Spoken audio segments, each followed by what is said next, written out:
नमस्कार. मी डॉक्टर निखिल मुसळे. मी आज तुम्हाला तुमच्या पाल्यासाठी घरात ठेवण्यास आवश्यक असणाऱ्या इमर्जन्सी मेडिकल किटबद्दल माहिती सांगणार आहे. असं बऱ्याच वेळा होतं, की रात्री अपरात्री अचानक बाळाला ताप येतो आणि ते खूप रडायला लागतं आणि मग रात्रीतूनच आई-वडिलांची धावपळ चालू होते.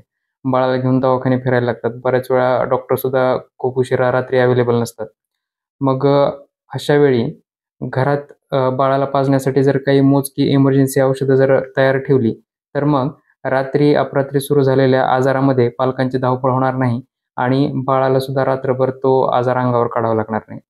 तर मग असं कुठलं औषधांचं किट आहे, की जे आई-वडिलांनी घरी तयार ठेवलं पाहिजे बाळासाठी? तर जनरली पेडियाट्रिकमध्ये इमर्जन्सी असतात, त्या अचानक बाळाला ताप येणं, अचानक उलट्या चालू होणं किंवा अचानक जुलाब लागणं किंवा काही बाळ पडलं, मुलं-मुली खेळताना पडली तर खरचटणं, लागणं, ठीक आहे.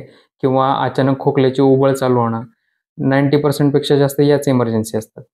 रात्री अपरात्री सुरू होणाऱ्या.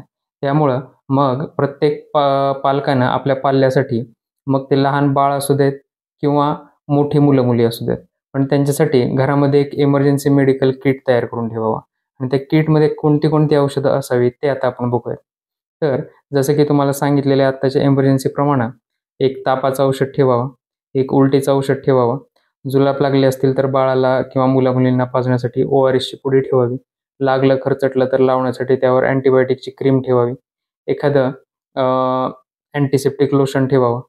त्याचप्रमाणे खोकल्याची उबळ आली तर ती कमी करण्यासाठी खोकल्याचं औषध ठेवावं आणि सर्दीमुळे बऱ्याच वेळा रात्री नाक ब्लॉक होतं आणि मुलांना झोप लागत नाही. मग त्यामुळं एक सर्दीचं औषध ठेवावं.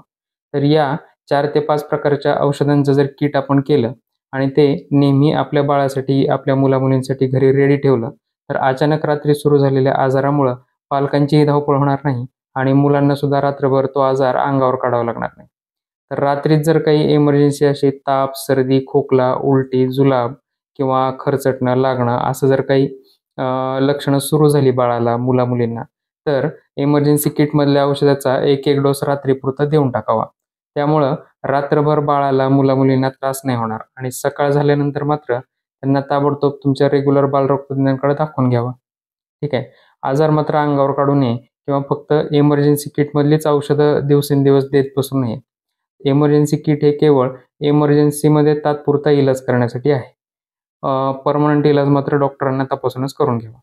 तसंच आणखी एक महत्त्वाची गोष्ट म्हणजे इमर्जन्सी किटमधील औषधं जी आहेत, ती तुमच्या रेग्युलर बालरोगतज्ञांच्या सल्ल्यानेच निवडावीत आणि घरी आणून ठेवावीत. डायरेक्ट मेडिकलमधून फार्मासिस्टच्या सल्ल्याने घेऊ नयेत. कारण पेडियाट्रिकमध्ये औषधांचे प्रकार तसंच औषधांचे डोस हे मुलांचं वय आणि वजन आणि तसेच आजार याच्यानुसार बदलतात. त्यामुळं कोणती औषधं घरी इमर्जन्सी म्हणून ठेवावीत हे योग्य रीतीनं डॉक्टरच सांगू शकतात. त्यामुळे हे किट हे तुमच्या रेग्युलर बालरोगतज्ञांच्या सल्ल्यानेच तयार करा. धन्यवाद.